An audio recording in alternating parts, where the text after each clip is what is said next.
coming behind them to fill. I think the numbers are roughly 3 to 1. I think for every 3 baby boomer that's basically leaving, retiring in essence, there's only 1 coming behind. So clearly that is creating a significant gap. Now, the good news is that the generation, and Tim and I aren't generational experts, but we believe the generation after millennials is what's referred to as Gen Z.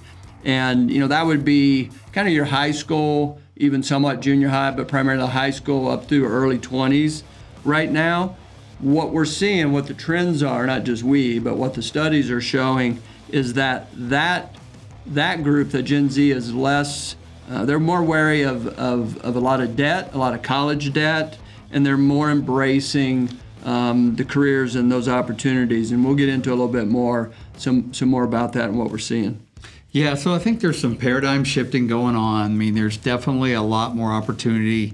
The stigma of, as you mentioned, just get your hands dirty, backbreaking work, a low amount of technology, that's definitely changing. Everything is getting more and more advanced and technical, increased pay, and all the things you mentioned. And I found it pretty compelling as I'm looking into this topic, that this idea of this Gen Z group that's coming up, and why would they be drawn into something like skilled trades? You would think they're more, grew up in technology. This is a generation that grew up with just assuming that cell phones and smartphones, everybody had them, and you had all the information at the tip of your fingers. But they are tech savvy, but they've got this attitude and desire to do it yourself. Maybe it's because they've always had YouTube to look at.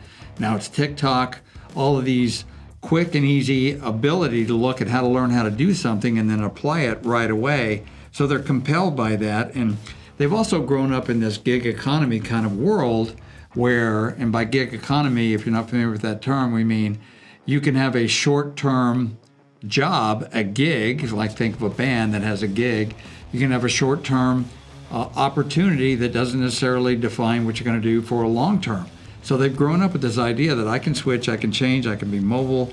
I have a portable set of skills that's in demand that I can move around and I can apply, and I can also learn, apply technology. So where all these things combined, and they see kind of a target-rich environment for something that's been tagged blue-collar entrepreneurship.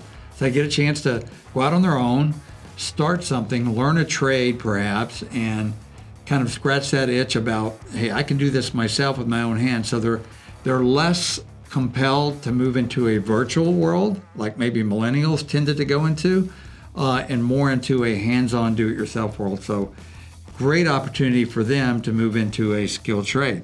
So that's really exciting for us.